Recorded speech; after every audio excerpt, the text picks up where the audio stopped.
Mujer de ley, la maestra Horta ya está aquí, amiga, y el tema afectación de los bienes del heredero, Sony.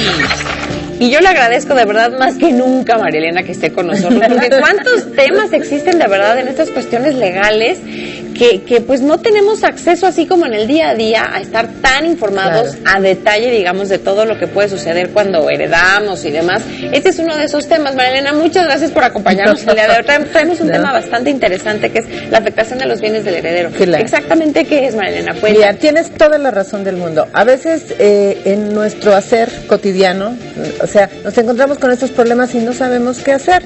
Y el problema no es que no sepamos qué hacer, sino que hay personas que se aprovechan de esto para abusar de los demás y ahí nos tenemos que defender.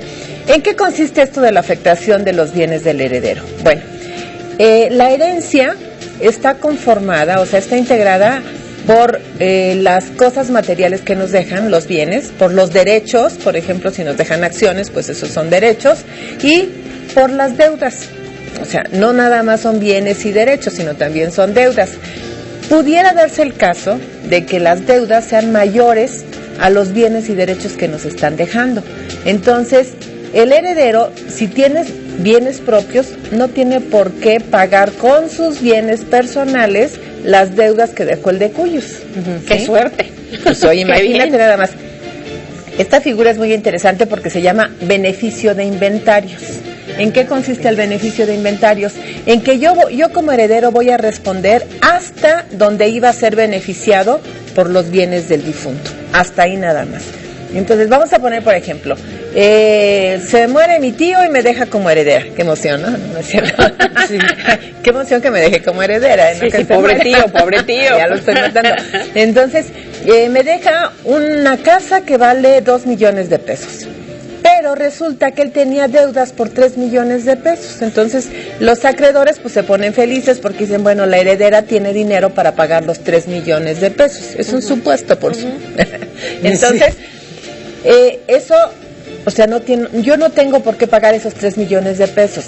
Yo voy a pagar hasta donde iba a resultar beneficiada. Es decir, voy a obligarme a entregar la casa que vale 2 millones de pesos a los acreedores, pero el millón de pesos restante que debía, aunque yo tenga bienes para cubrirlos, son míos, esos no entran, y entonces pues los acreedores, ni modo, se quedan sin el pago de ese millón de pesos, porque yo no tengo por qué responder por deudas que vayan más allá de los bienes que me dejaron. Claro.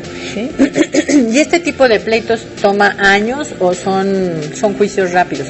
Te pregunto por lo siguiente, porque muchas veces las personas que fallecen tienen un crédito hipotecario y el crédito hipotecario no te lo dan si no te lo dan con un seguro de vida.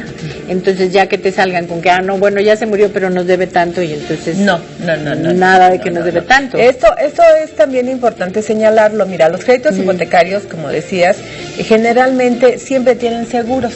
Entonces, si fallece una persona, automáticamente entra el seguro a cubrir la deuda, o sea, lo que todavía debía el difunto. Y por lo tanto ya queda la propiedad liberada.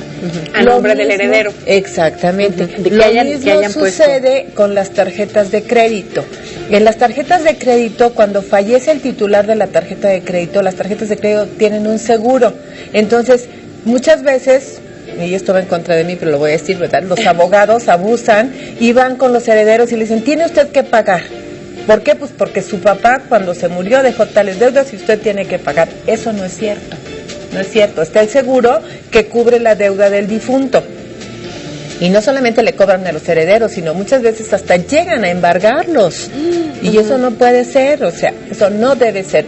Ahí es donde está precisamente el tema que estamos desarrollando, es la afectación de los bienes del heredero. Los bienes que tenía el heredero antes de recibir la herencia son suyos y nadie los toca. No tiene por qué pagar deudas que él no contrajo. Ahora, va a pagar con lo que tenía el difunto. Eso sí. Hasta ahí nada más. Eso sí. Ahora, vamos a decir, si en lugar de deber 3 millones de pesos, mi tío debía 2 millones de pesos o 1.5, pues entonces con los bienes que me dejó sí tengo que pagar el 1.5 y me quedarán 500, ¿sí? O a lo mejor no me queda nada porque pago y bueno, pues ya hasta ahí quedó, ¿sí? Pero tiene que estar muy separado lo que es los bienes de la sucesión, los bienes que me iban a beneficiar, esa liberalidad que tuvieron en mi beneficio, y los bienes que yo tenía antes. Esos son míos, no los tocan. Esa parte ya la entendimos. Yo creo que ya nos quedó muy claro. Ahora, ¿yo cómo compruebo que la persona que me viene a decir que mi abuelito tenía esta deuda, yo cómo sé que es cierto? ¿Cómo me comprueba que mi abuelito sí le debía? Porque lo tienen que acreditar, por supuesto. Tiene que haber un procedimiento judicial en donde se exhiban, ya sean pagarés, documentos, no sé, instrumentos notariales en donde se contenga la deuda. Porque si se dice, no, es que de palabra, fíjate que yo le presté, no, bueno, obviamente que no. Oye, ¿y a quién acudes en caso de que te quieran obligar? ¿Con un abogado entra este tema o abogado? Mira, depende del tipo de deuda. Si es un banco, pues vas a la Conducef, ¿no? Por ejemplo. Si es alguna empresa particular por algún crédito comercial, pues puedes ir a la Profeco. Y si es algún particular que te está intentando hacer efectivo un crédito, pues lo mejor es consultar a un especialista en la materia. O sea, lo mejor es preguntarle al abogado, oiga, ¿hasta dónde llegan mis derechos y hasta dónde mis obligaciones?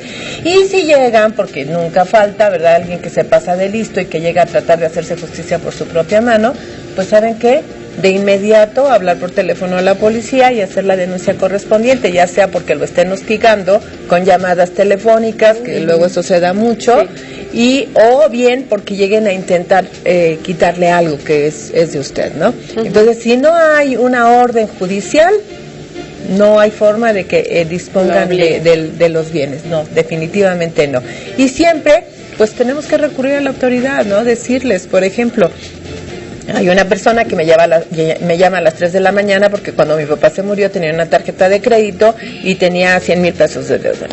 Eso no puede ser. De inmediato hace uno la denuncia por hostigamiento y se toman los números de teléfono y demás, y entonces ya se sigue el procedimiento. Perfecto. Pues es muy bueno que anotemos todos estos consejos que nos das, maestra Horta. Muchísimas gracias. Y continuamos aquí en la Casa de Mujeres en TVC después de esta breve pausa. Vámonos a un cortecito.